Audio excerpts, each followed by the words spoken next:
Oke. OK。こんにちは、皆さん。もし日本に行きたいなら、なんか、奨学金とか、いろんなことを、日本のことを興味があれば、ぜひ、このチャンネル、アビーさんのチャンネル見て、見てもらうと、もうぜひ、いろんなインフォメーションとか、いろんな情報が、もう理解できるから、ぜひ見てくださいね。見Oke.てくれてありがKeren,とう。keren, keren, keren, keren.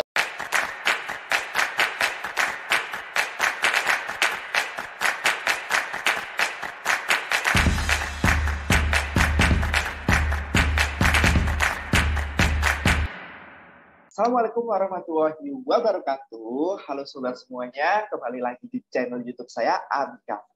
Nah, sebelumnya jangan lupa like, subscribe, dan komen ya. Kali ini saya bertemu dengan teman lama saya, alumni ITS dari Sarjana Terapan Infrastruktur Sipil. Nah, kebetulan juga adik saya sedang kuliah di sana nih. Jadi ini kakak tingkat kalian yang hebat lah, sudah juara internasional juga dulu waktu kompetisi. Kita juga sering jadi rival, walaupun setelah itu kita bisa jadi sahabat, bersilaturahmi, saling tukar pikiran seperti itu. Nah, namanya Selvi Susanto dari Civil Engineering and Environment dari Toyama Prefectural University. Nah, yang kemarin sempat mendapatkan beasiswa dari Toyama Prefectural ASEAN Scholarship, yaitu full funded dengan suatu kelebihan yaitu langsung kerja di Jepang setelah lulus dari S2. Nah, langsung saja saya serahkan ke Selvi untuk perkenalan diri dan juga nanti dilanjutkan materinya. Silakan Selvi. Oke, halo adik-adik semua, teman-teman semua di seluruh Indonesia. Thank you untuk Kak Fido. He's my good friend.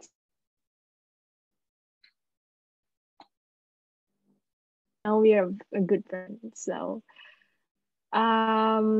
mungkin langsung share PowerPoint, boleh ya? Oke. Sebenarnya ini PowerPoint aku yang lama sih. No problem. Oh ya, ya di recycle ulang. Oh ya, sekarang untuk kali ini kita waktunya berapa menit ya? Nggak ada berapa menit. Yang penting informatif lah, maksudnya benar-benar nyampe ke orang yang sangat-sangat membutuhkan seperti itu. Waduh, kalau nggak ada waktunya nih, ini juga ya. Nggak masalah. Jadi semakin banyak materi yang diberikan, semakin apa ya, nyampe, semakin detail gitu malah semakin bagus kan seperti itu. Benar-benar. Oke, aku akan berusaha se-concise, efektif mungkin ya. Oke, share screen. This is my presentation. Hari ini ya urutan slide nanti yang akan saya sampaikan cepat aja sih. So, perkenalan lagi. Saya Selvi, saya alumni, tadi sudah disebutkan Kavi, saya alumni D4 Teknik Sipil ITS 2013, yang kebetulan angkatan pertama ya di diploma ITS, di D4 Teknik Sipil ITS. Terus setelah lulus langsung dapat beasiswa dari Toyama Prefectural University di tahun 2018 di Jepang. Kemudian dulu waktu saya kuliah aktif sebagai ITS International Office, dan waktu dulu pernah sempat exchange ke Amerika 1 tahun, tapi ya itu waktu SMA. Dan sekarang ya pernah menjabat ketua PPI Toyama dan sekretaris jenderal ketua PPI Korda Hokuriku. Udah selesai kok waktu kuliah di Jepang. Terus ini mungkin untuk adik-adik yang masih kuliah gitu ya, khususnya vokasi gitu. Kadang suka bingung gitu kan, setelah lulus nih mau apa sih? Mau jadi engineer kah atau mau lanjut kuliah gitu. Dan beberapa, iya nggak sih Kavi? Kamu sempat ngalamin gini juga nggak? Apa? Iya. bingung gitu kan di persimpangan jalan gitu. Terus untuk yang vokasi bingung kadang apa bisa ya lanjut lagi kuliah gitu. Misalnya lanjut S2 gitu. Apalagi D4 gitu kan dipertanyakan gitu kan statusnya. Mungkin untuk yang mau lanjut kerja konsiderasinya bisa uang, terus untuk yang mau lanjut sekolah bisa jadi uang, bisa mungkin waktunya karena kan sekolah lagi harus it takes time gitu, dan mungkin konsiderasi umur, mungkin udah pingin mau menikah kah, atau udah pingin mau ya settle down gitu hidupnya. So dulu waktu saya setelah kuliah, atau dulu waktu semester terakhir saya sempat kerja di Intiland sebagai wastewater designer selama kurang lebih 1 tahun di Surabaya. Ya motivasinya salah satunya karena uang. Terus ya karena ingin karir up juga, untuk ya hitung-hitung pingin dapat pengalaman kerja gitu kan. Terus setelah itu ngapain gitu? Setelah saya kerja setahun itu kayak mikir-mikir, so what's next gitu? Apakah aku tetap di sini terus gitu? So akhirnya aku memutuskan untuk let's just go abroad gitu, let's challenge myself gitu. So akhirnya saya memutuskan untuk lanjut kuliah S2 karena motivasinya uang, lagi-lagi uang. Ingin menjadi engineer yang berkelas dunia. Jadi anak vokasi juga harus bisa bersaing secara global dong. So itu yang memotivasi saya untuk lanjut lagi kuliah di luar negeri. So terus sering sih saya ditanya gitu kan, apakah pengalaman pekerjaan penting untuk mengajukan beasiswa? Well, yeah, at some point yes. Kalau ingin mendaftar beasiswa seperti Australian Awards, Chevening atau New Zealand ASEAN Scholarship, ya. Di beberapa beasiswa memang mewajibkan gitu, tapi banyak juga kok yang enggak. So it depends gitu, ke beasiswa apa yang ingin di-apply. So, but ya, tidak wajib, tapi kalau teman-teman punya pengalaman itu, of course it will be nilai plus. Jadi untuk teman-teman yang di vokasi, I think it will be nilai plus ya, Kavi. Waktu dulu, kamu ada program magang nggak sih wajib waktu kuliah dulu? Ada. Ya, ada kan ya. Dan kayaknya semua vokasi yang teknik ya, itu ada program magang gitu kan. Dan itu bisa diklaim untuk menjadi pengalaman kerja. So, anak-anak vokasi should have something more to offer. So, ya, jadi nilai plus. Oh ya, ini dulu sempat sebelum saya memutuskan untuk di Jepang ini, saya apply banyak beasiswa for the record. Banyak banget, dan banyak juga ditolak. Salah satunya yang saya dapat offer itu dari 3 university ini. Dari Korea, dari Chung-Ang University, ini ada kerjasama dengan ITS, lolos saat tahun keempat kuliah. Terus yang dari Italia juga, dari ministrinya, dari kementeriannya pendidikannya Italia, lolos 3 bulan setelah lulus kuliah. Dan yang sekarang saya terima ini di Jepang, lolos 7 bulan pasca kuliah. Jadi setelah kuliah baru I got that offer. So, tapi sebelum ini banyak juga ditolak saya. Jadi untuk yang teman-teman di sana yang banyak ditolak, tetap semangat. Emang harus ditolak dulu kayaknya. Jadi biar kita belajar gitu kan ya, Kavi. Dan dari semua yang saya ajak ngobrol sih, memang sudah 15 kali apply saya, Mas. Bahkan saya sudah kuliah nih, dapat beasiswa profesor, dan profesornya ibarat kata memecat saya harus cari profesor lain, padahal saya ada di negara lain. Gitu. Jadi ya, aku rasa memang harus ada perjuangan dan harus ada inilah suatu nilai yang nantinya akan jadi cerita juga. Benar banget, yes. Ya, memang harus bersusah-susah dulu. Ntar kalau udah berhasil jadi bisa jadi cerita gitu kan ya Kak Vivi. Kayak, dulu aku ditolak. Yeah, so yeah, ditolak banyak. Tapi diterima juga banyak sih 3 tadi karena memang apply-nya banyak, harus impulsif gitu. So mungkin ini saya ada something tips untuk memilih kampus dari pengalaman tadi yang banyak ditolak. uh, dari kampus-kampus yang bagus tuh boleh dicek rankingnya, cek reputasi kampus. Tapi yang paling penting adalah cek reputasi jurusan dan supervisor.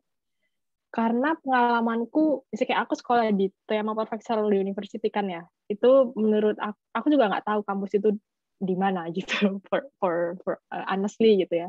Tapi setelah, intinya nggak terkenal gitu kan. Tapi setelah aku cek kampusnya, terus, no not kampus, aku cek supervisornya, ternyata supervisor aku itu adalah dosen apa ya, kayak ahli banget di bidang sungai gitu.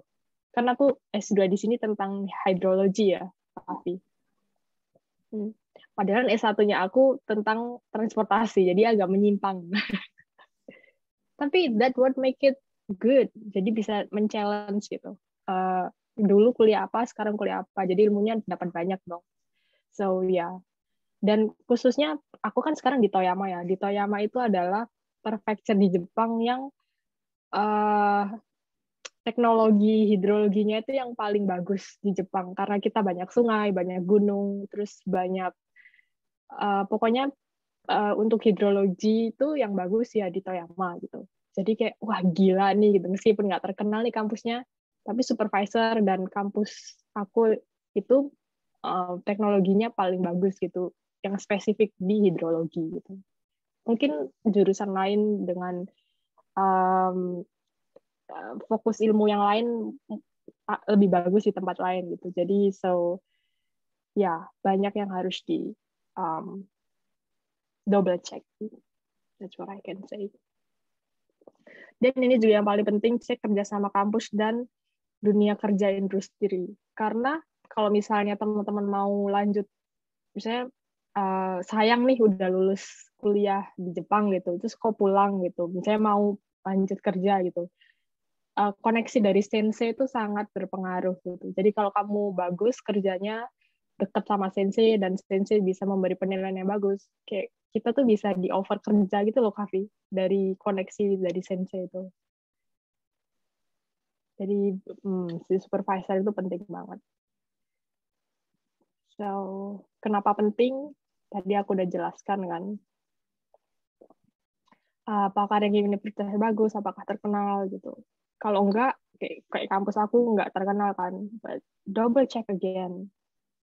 So dulu waktu aku kenapa memutuskan untuk ambil beasiswa ini karena ada kesempatan kerja, terus network supervisor dengan industri, dan kesempatan untuk improve dirinya bagus. Meskipun mungkin ranking universitasnya nggak begitu bagus dan nggak begitu terkenal, dan terletak di desa terpencil. So, yeah, it's okay, but ada plus minusnya. So. Ini juga tadi aku udah sebutkan ya, riset kerjasama dengan industri, track record supervisor. Ini kampus aku, oops, it's not found, karena sensi aku udah pindah. Anyway ya, bisa cek juga, karena sekarang sudah open kan ya, jadi kita bisa kepoin sensei kita atau calon supervisor kita, seperti apa track record-nya. So, aku sering juga ditanyain, kenapa mau kuliah di tempat yang belum banyak orang tahu? Terus, ini salah satu alasannya.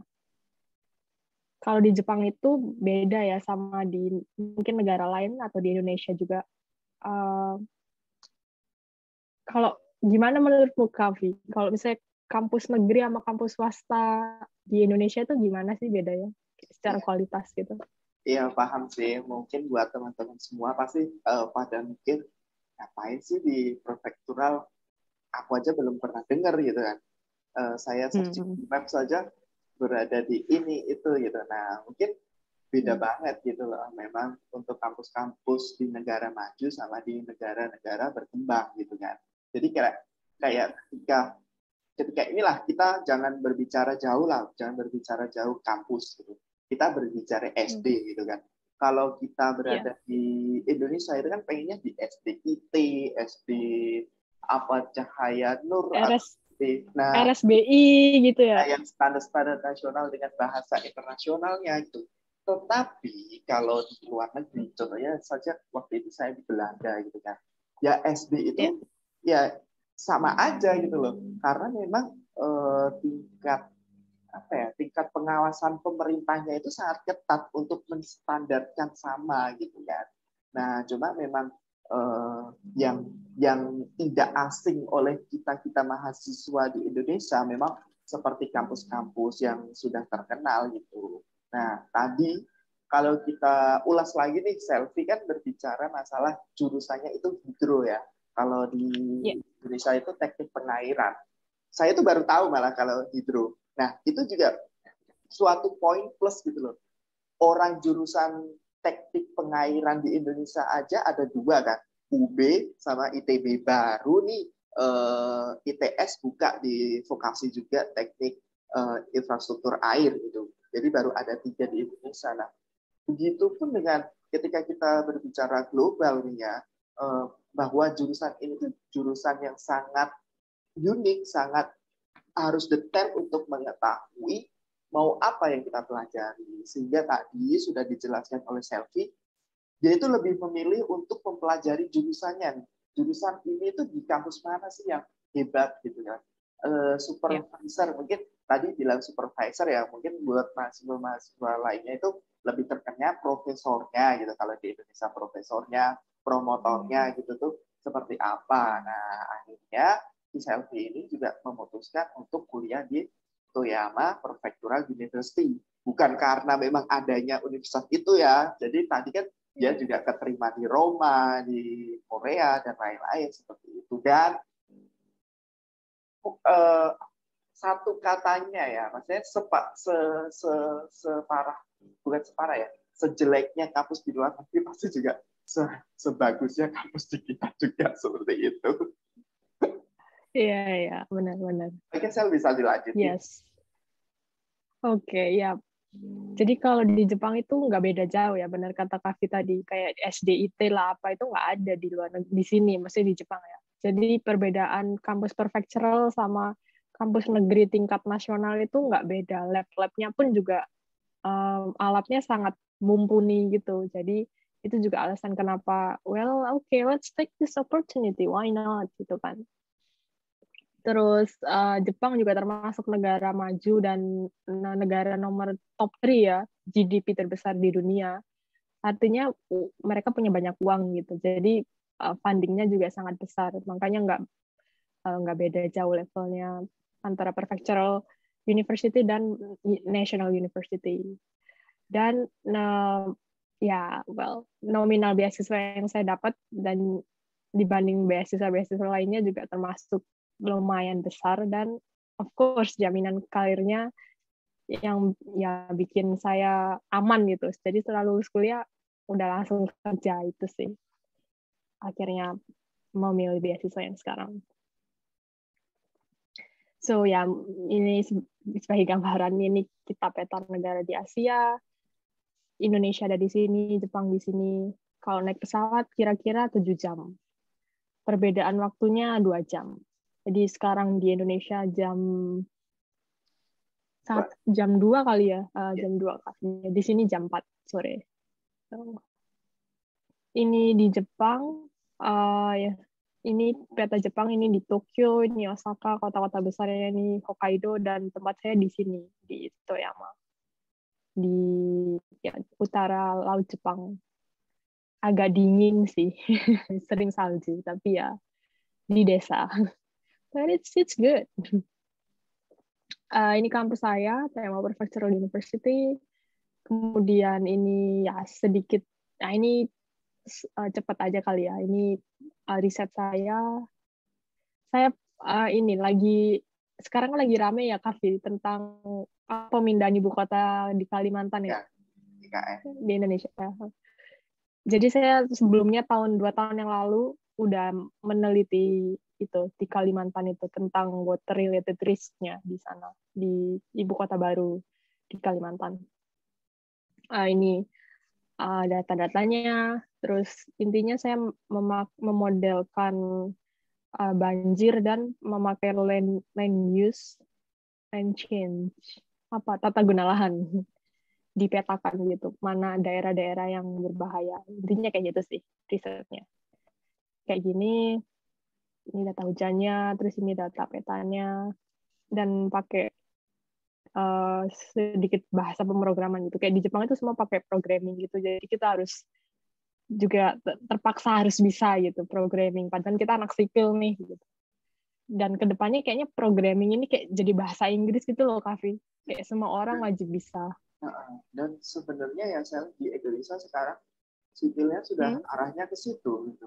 Jadi kayak seperti kita yang angkatan 2013 itu juga sudah mulai gagap gitu.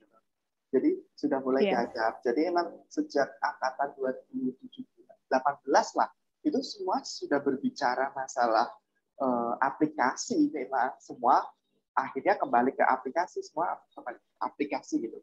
Begitupun dengan kita berbicara hidro ya, adik saya sendiri lah, itu kan teknik infrastruktur airnya juga seperti kamu jurusan pertama, itu juga dari awal sudah yang tadi pakai ArcGIS, pakai apa-apa. Jadi saya pun yang alumni sipil ditanya itu nggak bisa membantu gitu loh, kayak dunianya beda gitu loh, dunianya beda. Kita sipilnya yang masih masih umum di mana teori ini ataupun aplikasi ini mungkin ya dalam artian masih pakai SAP, pakai apa namanya Microsoft Project kan kayak seperti itu kan, kayak dalam artian AutoCAD, SketchUp maksimalnya gitulah. Kalau sekarang ini sudah dituntut BIM bisa, ArcGIS bisa, terus masih pakai apa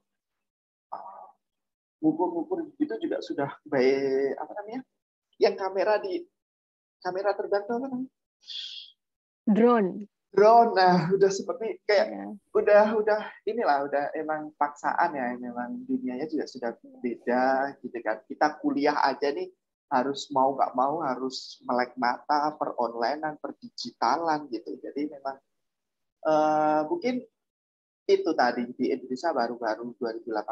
Jadi jangan kaget juga nantinya dunianya kita itu sudah beda dengan dunianya anak sipil angkatan 2018 ke atas. Cuma mungkin startnya lebih awal di Jepang seperti itu. Dia sudah berlangkah berapa kilo, kita baru mulai. Ya gitu sih. Ya. Tapi bukan berarti terlambat kan ya. Ya kita we can catch up ya. So ya ini kayak saya harus belajar programming gitu waktu riset, nggak ngerti sama sekali, nggak ada yang ngajarin gitu. Untung ada YouTube dan Google. So terus ya ini future karirnya, which is now what I am doing now. Ini adalah pamflet beasiswa saya waktu itu. Insya Allah ya, saya nggak tahu, nggak bisa janji juga. Setelah corona ini kayaknya akan ada opening lagi gitu. Tahun lalu sempat ada opening sih, tapi karena corona jadi beasiswanya di stop gitu. Ini beasiswa yang saya dapatkan, ini beasiswa pemerintah, kerjasama antara pemerintah Prefektur Toyama dan NIX. NIX ini perusahaan saya sekarang yang tempat saya kerja ini. Ini syarat-syaratnya, intinya beasiswa ini kita cuma bawa badan doang, jadi semuanya udah ditanggung Kavi. So dan ya setelah lulus pun juga dijamin kerja di perusahaan ini, kerjasama dengan pemerintah. So nanti kalau info nanti aku share ke Kavi ya, teman-teman. Jangan lupa stay tune di channelnya Kavi, Instagramnya, dan all his social media. It's so update. Yes. Dan ini mereka waktu itu aku seneng banget, mereka nggak mau mempertanyakan aku D4 atau S1 gitu. Intinya sekolah 4 tahun gitu. So ya Jepang bagusnya gitu sih. Karena ada negara-negara lain, dulu aku pernah apply di Jerman kalau nggak salah, itu dia mempertanyakan gitu loh, Kavi. D4 ini apa gitu. Nah, ya. Sama Cuma ini saya sama perupdatean yang sekarang, kalau dulu kamu kan lulus masih D4 ya. Sekarang D4 kan sudah dihapus sebenarnya. Dalam artian saya itu per 2018 lulus 2018 ya saya S1-nya itu kan walaupun D4 tapi tulisannya di ijazah sudah sarjana terapan gitu.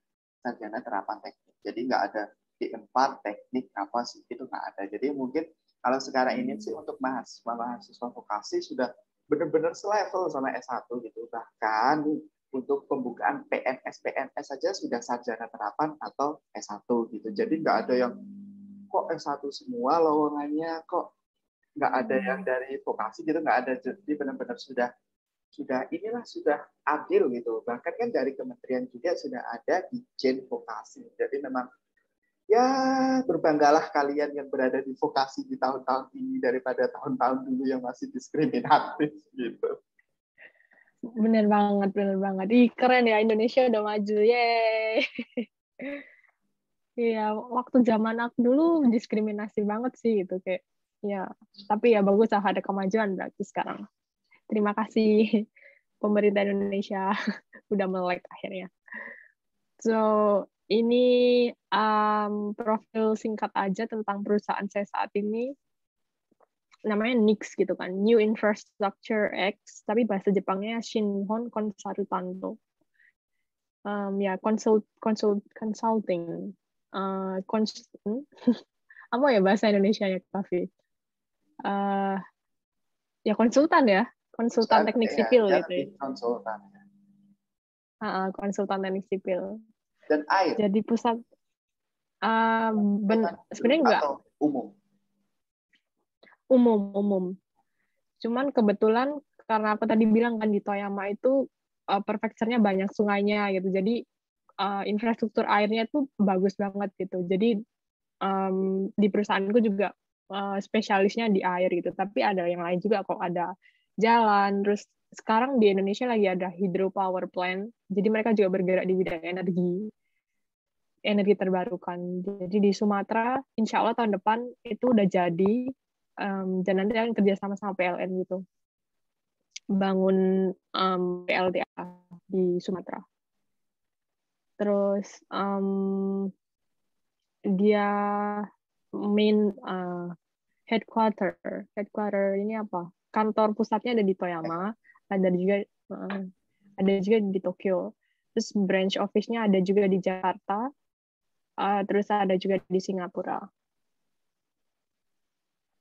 Terus tadi pas Kak Fido sempat nanya air doang ya sel gitu.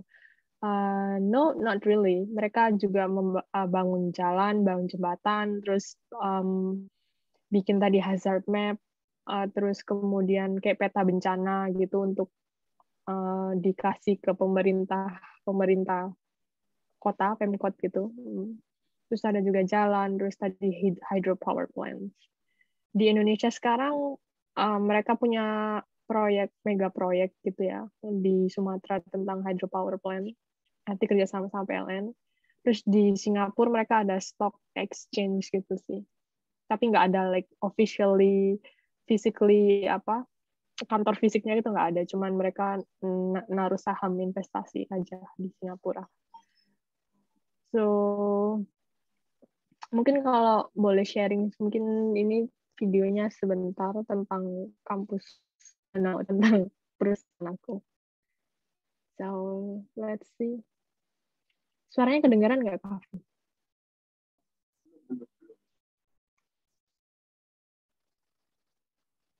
Kedengaran? Belum ya? Belum kedengaran. Gimana caranya?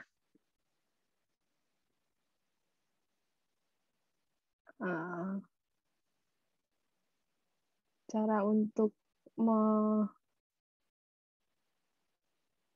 sharing computer sound.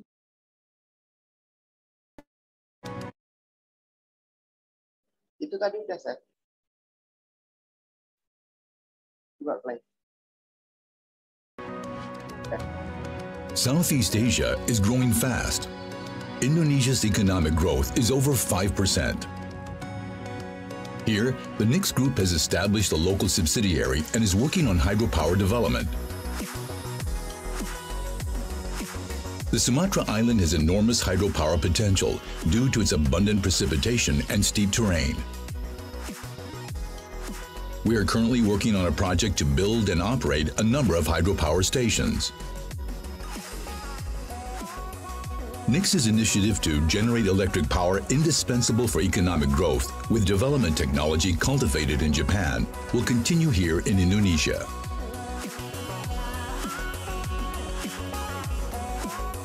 Uncharted possibilities in social infrastructure. New Infrastructure X. Nix.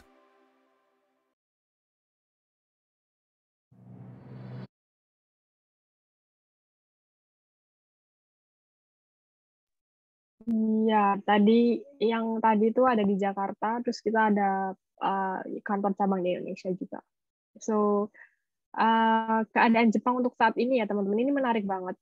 Mereka adalah top 3 besar GDP terbesar di dunia. Artinya tadi aku udah sampaikan kalau perputaran uang di negara Jepang itu gede banget gitu. Artinya uangnya banyak gitu kan. Tapi mereka tuh populasinya berkurang, nggak banyak populasinya gitu. Artinya apa? Mereka kekurangan orang kan ya untuk supaya tetap mensustain ekonominya itu. Jadi demand engineering job di Jepang itu sebenarnya tinggi banget, Kavi. So ini bagus banget buat adik-adik nanti yang misalnya ingin berkarir di Jepang. So it's a good place karena angka kelahirannya itu rendah banget. Jadi mereka butuh orang untuk ya mengisi kekosongannya itu gitu. Uangnya banyak nih, proyeknya banyak, tapi orangnya nggak ada kan gitu. Jadi mereka akan tetap butuh ke depannya, khususnya di bidang engineering. So ayo adik-adik datanglah ke sini berkarir di Jepang. So ada tips sih sedikit, tips kalau ingin berkarir di Jepang pastinya harus menguasai bahasanya. Karena orang-orang di Jepang nggak begitu bisa bahasa Inggris sayangnya gitu. So, tapi itu bukan jadi masalah. We can still learn bahasa Jepang. Terus wajib punya skill komputer yang Kavi bilang tadi kayak harus sekarang udah pakai drone, pakai ArcGIS, pakai QGIS gitu. Mereka sangat senang sekali kalau teman-teman punya skill itu gitu, high level. Di bidang sipil gitu kayak SAP, terus AutoCAD, of course itu juga basic skill yang tetap dibutuhkan gitu. Kayak programming juga sangat akan menjadi nilai plus gitu. Dan also jadilah well-rounded person gitu. Maksudnya nggak cuma pinter di akademik aja, tapi organisasi gitu, terus kayak lomba-lomba gitu, kayak Kavi tadi sering kita ketemu di lomba-lomba, terus menang. I think itu yang akan menjadikan kita stand out gitu dari kandidat-kandidat lainnya. So jangan jadi biasa-biasa aja, gitu. Jangan jadi kupu-kupu gitu, mahasiswa kuliah pulang. So jadilah well-rounded person. Terus jadilah yang memiliki keahlian di satu bidang, especially skill person. Jadi misalnya sipil gitu, jadilah yang spesifik gitu. Misalnya kayak air gitu, kuasailah software-software yang bidang air gitu. Misalnya beton gitu, kuasai software bidang beton. Itu akan menjadi nilai plus gitu. Jadi secara umum kita tahu semuanya, tapi kalau spesifik pun kita juga bisa loh gitu. So juga harus spesifik. Terus ya ini juga akan membantu sih mulailah suka hal-hal yang bernuansa Jepang di Jepangan gitu. Misalnya anime atau lagu Jepang atau jadi waibu. Karena itu juga akan membantu kita berakulturasi ya. Karena kan beda budaya gitu di Indonesia dan di Jepang. Jadi kalau kita ada something yang kita connect gitu dengan Jepang, I think it will be a lot easier untuk kita hidup sehari-hari gitu. So, oh ya, ini juga aku mau share, Kavi. Ini banyak kesempatan magang dan ini dibayar ya, semuanya dibayar penuh. Dan pokoknya kalau ini ciri-cirinya kalau di Jepang ya, kita tuh cuma bawa badan doang gitu. Misalnya kayak mau magang, mau kerja, mau dapat beasiswa, kita tuh semua full dibiayain. Jadi kita nggak perlu bayar apapun. Ini ada dari JETRO, Japan Economy, pokoknya Kementerian Ekonomi dan Industri ini. Terus ini juga ada Pasona, ini ada kantornya di Indonesia yang khusus menyalurkan mahasiswa-mahasiswa atau pelajar Indonesia untuk magang di Jepang, dan semuanya dibayar. Nanti akan juga didatangkan ke Jepang juga for like 1 bulan, 2 bulan, sampai maksimal 6 bulan. Dan itu semua gratis dan bersertifikat gitu. So, ini website, mungkin teman-teman yang mau magang di Jepang, it will be beneficial, I guess. Dan sekarang kayak kamu PMDS itu LPDP nggak sih, Kavi? Nah, beda. Kalau PMDSU itu kan ya sebenarnya gini, sebenarnya PMDSU itu kan dari kementerian, sama seperti kayak LPDP. Nah, kalau aku ini PMDSU khusus Undip. Jadi itu dananya dari pure Undip gitu loh. Cuma sistemnya mengacu pada PMDSU Kemenristek Dikti gitu. Jadi yang 4 tahun harus sudah lulus S2 dan S3 itu loh saya. Oh, keren men. 4 tahun ya kamu yang berarti yang ntar sampai S3? Insya Allah, tapi ya ginilah. Tahu sendiri saya juga minta doanya karena memang lagi fase-fase di mana sangat buruk gitu lah. Saya juga pernah kemarin 6 bulan hilang sebagai mahasiswa karena nggak tahu harus berpikir apa, kayak sudah frustasi, pengen cabut, pengen ibarat kata pekerjaan tuh mungkin aku udah resign dan cari pekerjaan lain gitu kan. Cuma sekarang ini ya lebih bersabar, lebih ya mempositifkan pikiran kita seperti itu. Ya. Ayo semangat Kavi, kamu pasti bisa. Amin. Ya. Aku yakin banget sih, aku nggak pernah, like I never doubt your competences, so aku kaget banget sih kalau kamu pas tadi bilang lagi 6 bulan ngilang. What happened? Susah sih ya saya, maksudnya banyak yang terjadi gitu kan. Apalagi saya mahasiswa sarjana terapan gitu kan. Sebenarnya untuk masuk PMDSU itu harus S1 murni gitu. Jadi aku harus melewati kayak matrikulasi kalau di universitas itu gitu kan. Sedangkan saya itu kan bukan orang riset kan, karena sarjana terapan itu yang vokasi, dan saya benar-benar real vokasi, bukan seperti kamu yang ibaratnya kecelakaan masuk vokasi gitu kan. Kalau saya benar-benar vokasi, karena saya itu dari SMK-nya sudah bangunan gitu kan. Jadi cara berpikir saya benar-benar seperti orang lapangan. Dari lulus SMK saya harus kerja dulu. Dari kerja itu baru bisa kuliah D3 dulu. Dari D3 harus kerja dulu biar bisa lanjut ke S1-nya. S1 harus kerja dulu baru S2. Nah, ketika masuk PMDSU harus dituntut riset nih. Pikirannya harus riset. Kan sudah 360 derajat sangat berbeda, 180 derajat sangat berbeda gitu kan. Harus by riset, itu bukan by orang lapangan. Akhirnya memang agak kepontal, terus dari topik penelitian saya juga belum match gitu kan. Dari profesor saya pengennya seperti ini, tapi co-profesor saya pengennya seperti ini. Jadi ya saya berusaha. Kalau kemarin sih, kalau ditanya tipsnya ya, saya berusaha ikhlas bahwa ini jalan saya gitu kan. Sudah saya, ibarat kata saya sudah terjun jurang, sudah masuk goa, sudah air sudah basah, napas sudah ngap-ngapan, udah mau gimana lagi, masa kita mau balik kan? Ya udahlah, sabar aja. Sering saya mungkin ya beda ya kondisi saya sama dulu ketika kita kenal yang Kavi yang ambisi yang di mana-mana mungkin juara itu kan, dalam artian pasti optimis. Sekarang ini kan beda ya. Saya mensyukuri itu sih, beda dalam artian ternyata kehidupan itu berputar gitu. Ada saatnya kita ambisi dan hasilnya langsung memuaskan. Ada juga yang kita ambisi harus jatuh. Tiap hari harus nangis. Besok ibarat kata saya tuh pengen tidur terus, Sel, biar nggak kepikiran masalah itu. Paham nggak sih? Nah, makanya itu daripada saya seperti itu terus, saya nggak ada ininya nih, nggak ada habisnya nih, gitu kan. Nah, baru tuh sebenarnya untuk podcast beasiswa ini kan sudah ada setahun yang lalu. Dan juga saya sudah menghubungi banyak orang, pengennya tiap minggu ada jadwal gitu kan. Dulu live ID masih. Nah, barulah saya mikir, oh iya ya, kalau saya seperti ini, mungkin nggak ada sisi positifnya baik dari saya. Yang saya punya apa? Saya punya link teman-teman yang dapat beasiswa di luar negeri ini. Akhirnya saya chatin semua, alhamdulillah ada 8, 10 yang konfirmasi bisa. Saya semangat nih. Walaupun sebenarnya ya dengan saya podcast ini akhirnya revisian jurnal saya keskip dulu. Tapi setidaknya tuh keskip dulu bukan untuk saya tidur gitu loh. Tapi keskip dulu untuk hal-hal yang seperti ini biar ketemu positif ketemu dengan kamu akhirnya oh ya aku harus bersyukur nih dia aja seperti itu kayak kemarin kan kita berbicara bahasa Korea 3 bulan pertama di sana dia bisa survive memberikan 100% terhadap profesornya.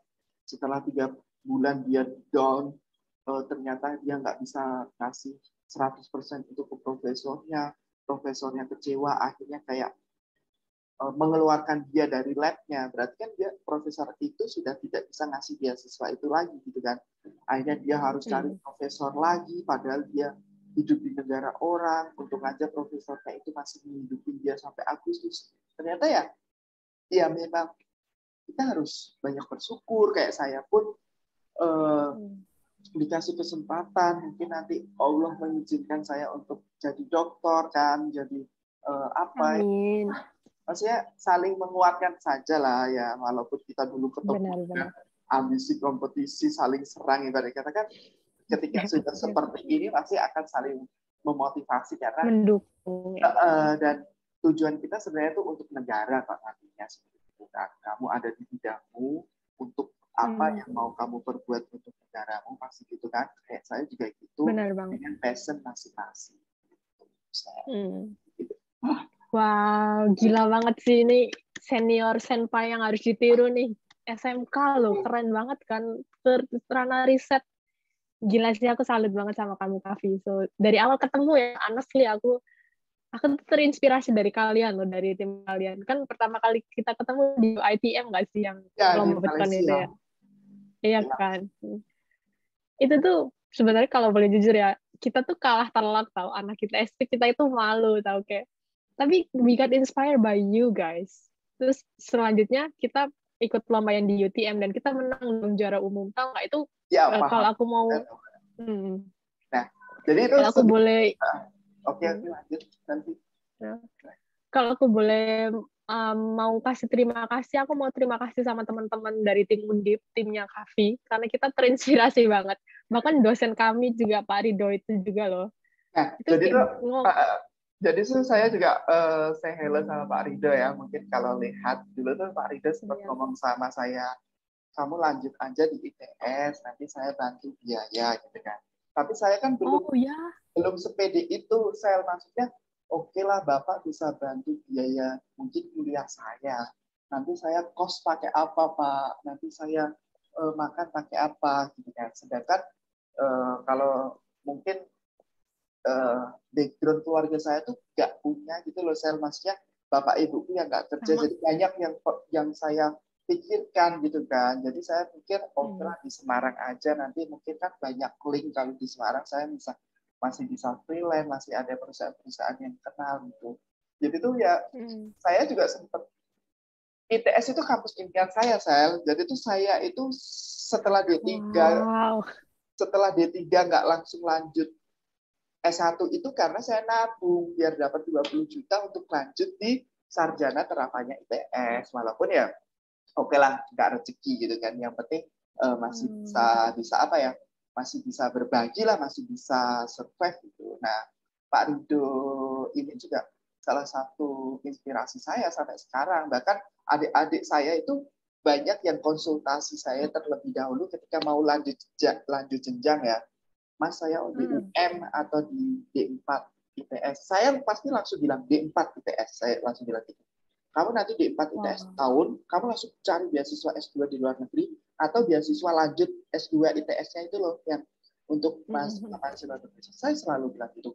Makanya cerita sedikit ya ini buat teman-teman yang lihat, nggak apa-apa sih, mungkin jadi inspirasi juga.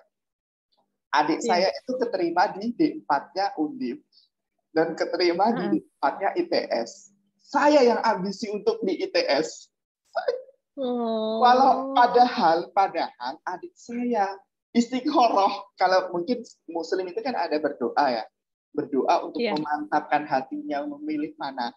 Dia itu mantap di Undip sel, tapi saya nggak mau. Saya di ITS. Jadi, jadi tapi itu awal mula dia mungkin secara mental kena sel karena dia bukan orang yang cerdas gitu kan, bukan orang yang di atas rata-rata, tapi dia juga SMK seperti saya. Cuma hampir tiap hari nangis, telepon nangis itu bisa di 2 tahun sel.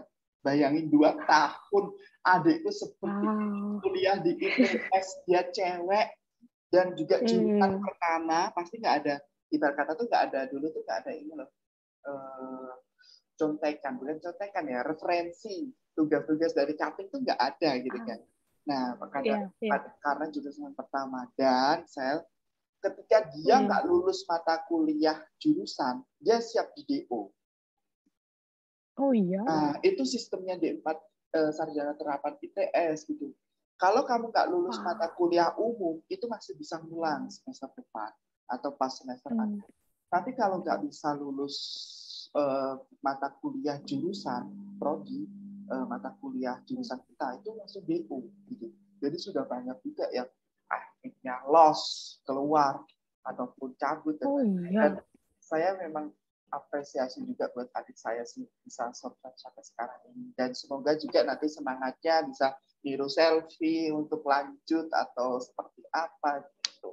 Tapi memang ITS itu dalam menerpa mental itu luar biasa. Mungkin kalau saya aja belum bisa gitu loh. Nah, jadi kalau berbicara masalah rival dulu kita, aku itu orang yang sangat takut dengan ITS kalau lomba gitu loh. Jadi tuh masa sih? Aku boleh kalah sama kampus lain, tapi kalau kalah sama kampus ITS itu biasa aja karena dia lebih daripada kita gitu. Tapi kalau kalah dengan kampus lain itu kayak nggak ikhlas gitu. Nah, cuma memang dulu tuh ya saya masih berteman baik sama Rima kan, juga dia di Wika Beton gitu. Dengan kamu juga alhamdulillah Facebook, Instagram masih connect gitu, walaupun jarang say hello, dengan cara gitu juga say hello gitu. Aku juga dulu waktu kalian juara di UTM itu langsung, DS nih menang. Kapan? Waktu itu aku udah di Polines. Cuma UTM itu kan 2 tahun sekali ya lombanya ya. Iya. Nah, akhirnya karena saya di Polines kan hanya setahun, jadi kan nggak bisa nih gitu. Nah, terus di tahun selanjutnya itu tuh ada yang di NTU Bridge Competition. IDEARS itu. Nah, enggak, yang NTU, jadi National Technology University Singapore. Jadi kan memang untuk lomba jembatan yang serupa UTM itu kan ada 2 UTM sama. Akhirnya aku bimbing anak Polines dan alhamdulillah juga jadi juara umum juga di NTU. Jadi ya, wah, tapi ya saya jujur, saya itu bukan orang yang tahu teori, bukan orang yang pintar masalah kesipilan. Jujur ya.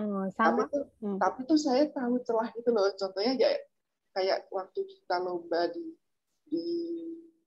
ITM, itu tuh aku nggak target ini loh, saya nggak target juara loh. Saya hanya bilang, pokoknya kalian harus juara 1 kategori biar kamu pulang nggak malu.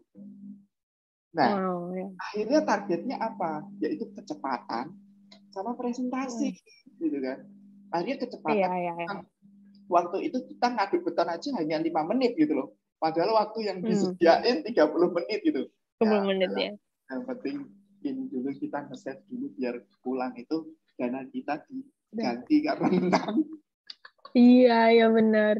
Nah, dan gitu. Kita anak ITS nggak ini banget, nggak ada kan, mending kalian kan masih ngeborong juara apa kategori gitu. Kita anak ITS nggak sama sekali tahu kafe itu, tapi it's good, I'm really glad it happened gitu. Itu jadi apa ya, kayak momentum kita untuk belajar gitu. Gara-gara tim kalian, pas kita di di UTM itu, kita dress up like you guys. So, thank you banget, Kavi. Kalian menginspirasi tim kita. Dan itu Pak Rido yang bilang beneran ya, kamu itu beneran, you're a very special person. Sampai di notice Pak Rido. Mungkin kalau Pak Rido ini lihat, so Pak Rido pernah bilang kayak, itu loh, lihat anak-anak Undip, cara presentasinya kayak gitu-gitu, terus pakai baju tradisional. And guess what? Pas kita di UITM, kita we dress up like you guys. So, dan kita menang kategori presentasi juga gitu. Kayak kita sapu bersih sih waktu itu. Jadi kita juara umum. Oh, berarti waktu Gara-gara di UTM juga pakai dress ini ya, tradisional dress ya? Atau enggak? iya, dari di UITM kan enggak. Oh. Kita lihat kalian keren banget nih gitu, dan kalian dapat gelar yang best presentation kan. Gara-gara itu kita terinspirasi. So di UTM kita terapkan itu dan it works. Keren. Thank you, Kavi. You're a very special person, don't you know that? Ya. Kalau mengingat itu ya, akhirnya tuh kita kangen masa-masa itu tahu. Jadi tuh iya kan? saya itu punya kostum sampai satu lemari loh. Jadi di lomba nasional, jadi di lomba nasional pun setiap kali lolos final, dress code kita tuh ganti semua. Ada yang baju Pangeran Diponegoro, ada yang Blangkon, ada yang Maduranan, ada yang dress code itu sampai sekarang ini aja ada yang disewa untuk pre-wedding dan lain-lain seperti itu. Oh iya, kreatif banget ya. Ya. Oke, kembali lagi lah. Tapi nanti untuk video ini akan saya sertakan sih biar jadi inspirasi juga buat teman-teman atau adik-adik bahwa kita itu harus menyambung link. Kayak saya sama Selvi network ketemu itu 2016 atau 2016 atau 2017 berawal dari ketemu di Malaysia. Akhirnya kita bisa share, bisa saling support, bisa saling mendoakan seperti itu. Jadi bukan jadi rival, teman berkompetisi itu ya adu-aduan, tapi juga bisa menginspirasi seperti itu. Saya itu terinspirasi dari ITS ketika lomba-lomba. Kenapa setiap final itu ITS selalu menang, sedangkan Undip waktu itu kan masih merintis banget. Jadi jadi saya di tempat saya itu nggak ada yang namanya klub riset. Jadi saya waktu itu saya mendirikan klub riset juga di prodi saya. Itu pun saya banyak dimusuh dosen yang nggak suka, dimusuh teman-teman yang nggak suka karena takut menghilangkan euforia HM-nya seperti itu dan lain-lain. Jadi memang perjuangan banget lah seperti itu. Begitupun dengan si Selvi juga untuk dapat di beasiswa di prosektoral itu juga mengalami masa-masa lomba tidak menang, berkata itu belajar dari itu akhirnya bisa juara umum di Malaysia. Terus juga sampai sekarang ini tipe-tipe Selvi ini masih tipe-tipe kompetisi yang masih dibawa mungkin di perusahaan gitu kan. Pengen menjadi out of the box di antara yang lain dan juga pengen lebih seperti itu. Oke. Masih ada Sel ini materinya? Not really. Mungkin terakhir ini yang mungkin kalau teman-teman mau biar update bisa follow, ini nggak promosi ya, tapi ini untuk kebaikan juga. Jellyfish Indonesia ini official panitianya yang akan menyeleksi beasiswa aku ini setiap tahun. Jadi mereka ada di Instagram, mereka adalah lembaga bahasa Jepang gitu, kayak sekolah bahasa Jepang dan yang punya orang Jepang gitu. So ini pantengin aja Instagram mereka karena mereka selalu update beasiswa-beasiswa lainnya juga, nggak cuma yang ini aja. Saya juga sudah nge-follow lama. Yes, thank you. Terus, I think that's it from me. Terima kasih, Kavi. Oke, nah, jadi tadi sudah sangat menarik banget ya apa yang dijelaskan oleh si Selvi dalam berkuliah atau mencari ilmu di Jepang. Nah, mungkin saya akan mewakili dari beberapa teman-teman yang bertanya, ini bisa kita berbicara masalah shock kultur ya pastinya kan budaya di sana. Nah, mungkin oke lah Selvi mungkin non muslim ya, tapi kebanyakan Serius? Yeah, I'm Muslim. Saya kira Oke, sorry. Saya kira Aku karena puasa hari ini. karena wajah-wajahnya kan autentik dengan kesipit-sipitan seperti itu dan Yes. malah enak nih. Aynen. Tadi tuh saya bicara gitu takutnya saya kan mau berbicara banyak tentang Muslim nih. Nah, saya tuh Yes. takutnya menyinggung gitu kan. Makanya tadi saya No. Oke. Kalau selfie Muslim malah bagus nih ya. Nah, Iya. kebanyakan itu yang ditanya itu masalah ini misal gitu kan, dalam artian Apa? kan ini Toyama ada di desa. Nah, Mm. sedangkan nanti saya itu Muslim, Mas. Bagaimana sih mungkin budaya ataupun yang telah selfie lewati di sana, seperti mungkin makanannya atau mungkin ya itu tadi shock kultur apapun lah itu kondisinya, atau mungkin sekarang ini puasa, apakah di sana juga banyak PPI di mana sesama Muslim ada kegiatan sosialnya seperti itu, gimana sih? Mm. Oke, yang pertama, oh ya aku Muslim and Sorry. I'm practicing. Ya, maksudnya di sini juga banyak Muslim juga, tapi mereka they don't practicing gitu. Maksudnya nggak sholat terus makan sembarangan juga banyak gitu. But yeah, I'm Muslim and I'm practicing. So aku sholat dan aku menjaga makanan juga. Jadi sebenarnya di Toyama ini termasuk dan di Jepang ya secara umum Kavi, menurut aku dari tahun ke tahun itu mereka bagus gitu. Mereka semakin me-acknowledge kalau mereka itu perlu mengakomodasi orang-orang Muslim di Jepang gitu, karena jumlahnya setiap tahun semakin banyak dan traveler Muslim di Jepang itu semakin banyak juga. Jadi nggak usah khawatir sih. Kalau di tempat aku ini, aku di pusat kotanya di Toyama ya, itu ada masjid dan itu dekat banget 15 menit dari pusat kota Toyama. Dan di situ ya taraweh bisa, terus ya kayak masjid kita di Indonesia gitu. Kalau kampusnya Terus sendiri, kalau kampusnya sendiri ada nggak? Kalau menurutku sih kayaknya Jepang ya banyak ya, maksudnya kampusnya itu udah siap dengan mahasiswanya yang berbagai agama gitu.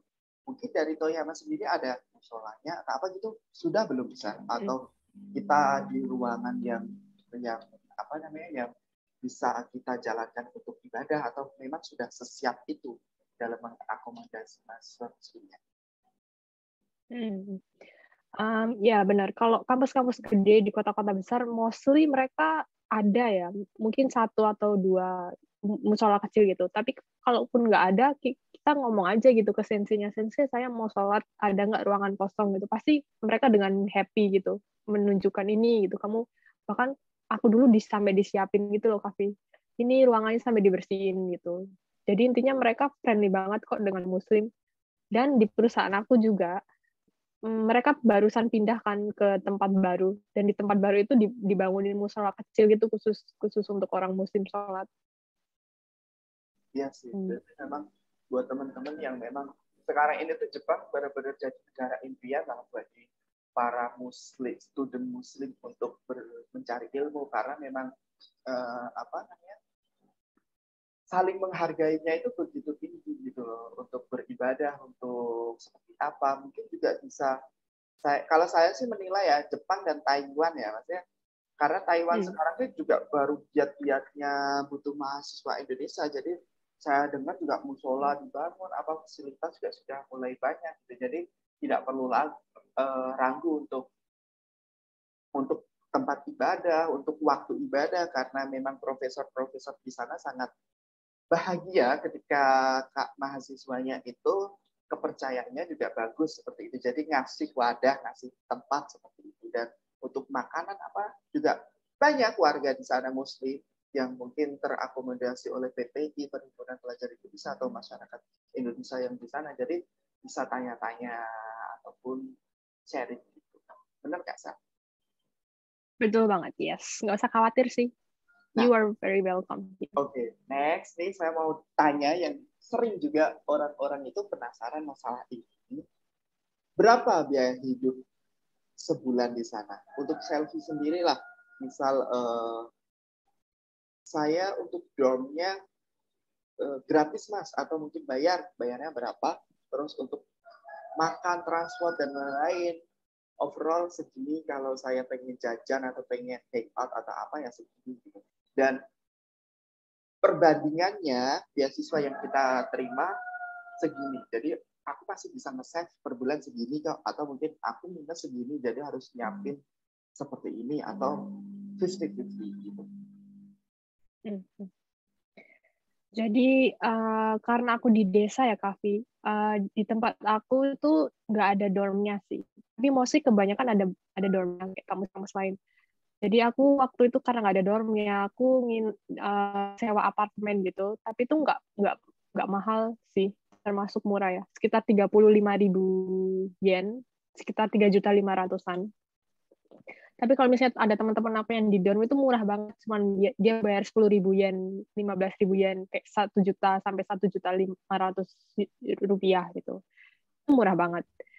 Terus kalau kan mahasiswa ya aku, jadi ya gaya hidupnya gaya mahasiswa. Jadi aku tiap hari masak gitu, kayak belanja seminggu itu paling 2.000-an gitu, 2.000 yen, sekitar 200.000, dan itu bisa awet seminggu. Terus hangout paling jarang juga sih, aku Sabtu Minggu sering nge-lab gitu kan. Jadi ya tergantung gaya hidupnya gitu. Kalau mau nge-mall yang nge-mall, tapi aku nggak begitu sering nge-mall sih waktu itu. Dan beasiswa aku ini gede banget, bukan mau sombong ya, tapi emang di antara beasiswa. Sebenarnya nggak apa-apa kok Sel untuk mengucapkan nominal, karena kan ini kan arahnya emang lebih ke edukatif ya. Jadi memang belak-belakan seperti kayak kemarin Max, misal teman saya, dia beasiswanya mungkin bisa 30 sekian juta, 40. Nah, dia termasuk kampusnya di desa juga seperti Selfie, di mana biaya hidupnya hanya mencapai 15 juta per bulan. Jadi dia bisa nabung 20 juta per bulan gitu. Nggak apa-apa. Jadi hal itu malah menjadi motivasi buat teman-teman bahwa biar pada melek gitu loh. Oh, bahwa kita itu sebanding kok perjuangan kita hidup di luar dan mencari beasiswa keluar untuk nantinya pulang itu, kita nggak tangan kosong. Kita bahkan untuk yang kayak saya nih, mungkin bapak ibunya nggak punya, itu masih bisa ngasih kok kepada orang tua walaupun kita kuliah di luar negeri. Seperti itu sebenarnya saya. Ya, oke. So I will spill the bean. Aku belak-belakan nih. Jadi beasiswa aku itu 170.000 yen ya. Itu kalau dirupiahkan ya sekitar 25 jutaan. Dan itu lebih dari cukup banget. Mungkin kalau aku apartemen sama makan sama nge-mall sama main-main itu cuman kayak 50.000 doang gitu loh, Kavi. 50.000 yen berarti 5 jutaan ya per bulan. Kan beasiswa aku 170.000 kan, berarti kan ada sisanya 120.000, which is itu like ya sekitar 15 jutaan. Itu pasti ke save gitu. Dan aku sering ngirim orang ke orang tua aku itu 10 juta, 5 juta, ya minimal 10 juta setiap bulan. So, dan beasiswa aku tuh lebih gede dari Max. Max itu 140-an kalau nggak salah, 140.000, dan aku 170.000 gitu. Kayak termasuk beasiswa paling gede sih. Di bawah Ajinomoto 180.000. Di bawahnya ada aku 170.000 baru Max. Jadi luar biasa ya buat teman-teman mungkin gitu. Buat saya yang beasiswa dalam negeri, tapi nggak apa-apa, bahwa rezeki kan beda-beda gitu kan. Jadi ada juga yang kemarin cerita bahwa beasiswanya itu hanya bisa nutup untuk kuliah, terus hidup di sana, tapi dia happy karena pulang dengan titel dan dengan pengalaman. Jadi kita tidak bisa mengcompare rezeki itu, tapi ini info biar kalian lebih termotivasi untuk bisa bersaing secara internasional gitu kan. Karena kalau kita juga ada di perusahaan-perusahaan BUMN dalam negeri itu juga kita sudah bersaing dengan perusahaan-perusahaan multinasional gitu kan. Kalau kita hanya mengandalkan ya gitu-gitu aja, pasti kita akan kalah sendiri gitu kan. Orang Cina, orang Jepang, Korea pada datang ke Indonesia, dan kita sendiri ya biasa-biasa aja. Benar banget.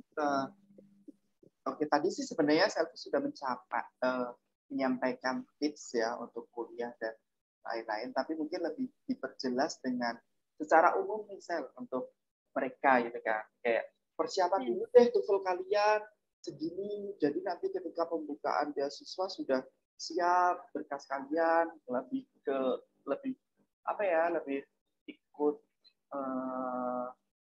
persiapan bahasa atau lebih seperti apa, mungkin dari segi selfie sendirilah secara umum untuk teman-teman semuanya. Right. Kalau untuk specifically negara Jepang ya, aku boleh kasih bener-bener tips yang paling utama itu kuasai bahasa Jepang sih, Kavi. Jadi kalau mungkin beasiswa lain itu kayak, ayo fokus ke TOEFL lah, ke IELTS gitu. Di Jepang itu bahkan mereka nggak ngerti IELTS loh. Aku nggak tahu, mungkin di kampusku aja kali ya. Jadi nggak penting itu gitu. Maksudnya apa? Jadi buat teman-teman yang nggak pede nih bahasa Inggrisnya, nggak pede nih, nggak apa TOEFL-nya nggak bagus nilainya, justru itu sebenarnya nggak apa-apa di Jepang gitu. Yang penting kamu bisa bahasa Jepang gitu. At least basic pun itu sangat dihargai gitu, Kavi, sama pemberi beasiswa sama orang-orang di kampus juga. Jadi sebelum aku datang ke Jepang itu aku ada jeda waktu 3 bulanan kalau nggak salah ya. Itu aku tahu kalau orang Jepang tuh nggak bisa bahasa Inggris, jadi aku belajar bahasa Jepang. Terus pas aku masuk, aku udah mulai bisa basicnya itu kayak gampang banget gitu, smooth gitu. Di kampus bisa, kehidupan sehari-hari pun juga berguna banget. Jadi buat teman-teman yang TOEFL-nya nggak bagus, Jepang adalah that's the right place for you guys gitu. Jadi saya potong ya, mungkin bisa nggak sih kalau pemikiran seperti saya nih, saya tuh pengen kuliah di Jepang sebenarnya, tapi memang bahasa Inggris saya nggak bagus. Saya bisa berusaha untuk mendapatkan TOEFL bagus, TOEFL bagus sebagai syarat lah dalam artian. Tapi kalau dicoba speaking, writing kayak gitu tuh saya lemah gitu. Bisa nggak sih saya bermodal PD dulu, yang penting saya masuk dan nanti saya survive, karena toh nanti supervisor kita nggak pinter juga bahasa Inggrisnya, mungkin sedikit pakai bahasa kalbu gitu ya. Maksudnya dalam artian tuh bahasa kalbu bukan negatif ya, dalam artian mungkin ada hal-hal yang inti lah, kamu ini tapi lebih nggak yang kita speaking seperti itu. Nah, bisa nggak sih pemikiran kayak gitu sambil nanti kita mungkin sedikit bisa berbahasa Jepang, berbahasa ya, kalau tulis apa mungkin nomor 2, nomor 3 lah ya, maksudnya bahasa Jepang. Bisa nggak sih kayak gitu? Yes, thank you banget Kavi for reminding that for all of us.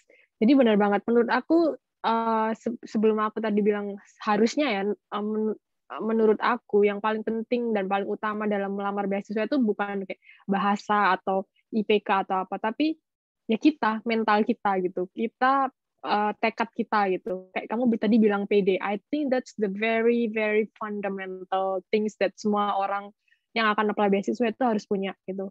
Aku setuju banget. Jadi PD, tekad, dan mungkin anak-anak ITS dan anak-anak yang Surabaya mungkin familiar dengan bonek gitu ya. Kalian tuh harus bonek dulu itu. Harus nekat gitu. Bodoh amat deh. Itu nanti akan lolos atau enggak. At least kamu harus nyoba gitu. So ya itu bener banget sih. Itu menurut aku itu juga yang akan membedakan teman-teman yang lolos beasiswa sama enggak gitu. Mentalnya sebonek apa sih dia. Tuh, jadi yes, you are very on point for that. Kepedean dan kebonekaan itu yang utama.